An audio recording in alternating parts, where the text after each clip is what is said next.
Bagaimana kita bisa tahu letak geografis Indonesia? Apakah kita harus mengelilingi Indonesia terlebih dahulu? Kita dapat mengetahui melalui peta. Dalam peta, kita dapat melihat letak geografis Indonesia. Secara geografis, batas wilayah Indonesia terletak di antara dua benua, yaitu benua Asia atau benua terbesar di dunia dan benua Australia atau benua terkecil di dunia. Dan di antara dua samudra, yaitu Samudra Hindia dan Samudra Pasifik. Di bagian utara, Indonesia berbatasan langsung dengan Malaysia melalui Pulau Kalimantan. Di barat Indonesia berbatasan dengan Samudra Hindia dan perairan negara India. Pada bagian timur, Indonesia berbatasan dengan negara Papua Nugini.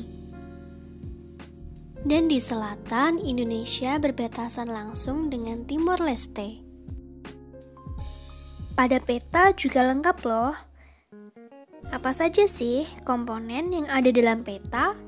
Judul peta biasanya ditulis pada bagian atas yang menunjukkan isi peta. Skala peta merupakan perbandingan jarak pada peta dengan jarak sesungguhnya. Pengguna peta akan dapat menentukan jarak antar tempat yang ada pada peta. Simbol merupakan gambar atau warna tertentu pada peta untuk mewakili objek pada peta. Garis astronomis merupakan garis hayal dari muka bumi. Garis mendatar atau horizontal disebut garis lintang. Sedangkan garis tegak atau vertikal disebut garis bujur. Legenda merupakan keterangan beberapa simbol yang digunakan pada peta untuk memudahkan pengguna peta memahami isi peta.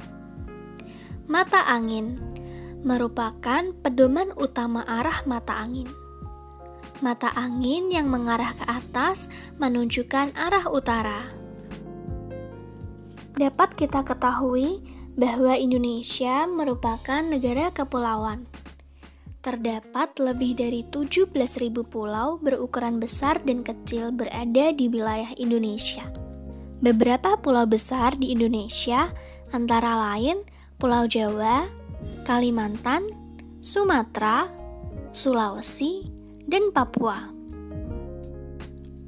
Pulau kecil yang berada di Indonesia antara lain Bali, Lombok, Sumbawa, Sumba, Flores, dan lain sebagainya.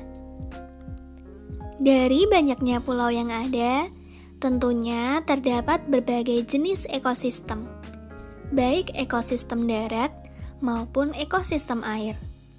Selain itu, banyak juga suku, adat, dan bahasa yang ada di Indonesia.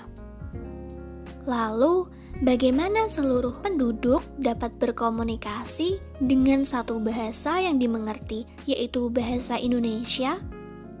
Dimulai dengan adanya peristiwa Sumpah Pemuda. Sumpah Pemuda merupakan salah satu peristiwa penting dalam sejarah nasional Indonesia. Peristiwa ini menyadarkan masyarakat Indonesia yang kala itu berada di bawah penjajahan Belanda terhadap pentingnya persatuan dan kesatuan untuk melawan penjajah. Kesadaran ini mendorong para pemuda dari berbagai suku bangsa yang ada di Indonesia untuk mengambil tindakan patriotisme. Para pemuda berdatangan dari berbagai penjuru Indonesia untuk berkumpul di Jakarta. Kongres Pemuda yang diadakan pada tanggal 27 dan 28 Oktober 1928 melahirkan peristiwa Sumpah Pemuda. Pada saat itu, para pemuda yang berbeda suku, adat, dan bahasa bertekad untuk bersatu dengan membacakan sebuah sumpah. Sumpah ini merupakan janji pemuda mewakili masyarakat Indonesia untuk bersatu membentuk sebuah negara merdeka yang bebas dari penjajahan.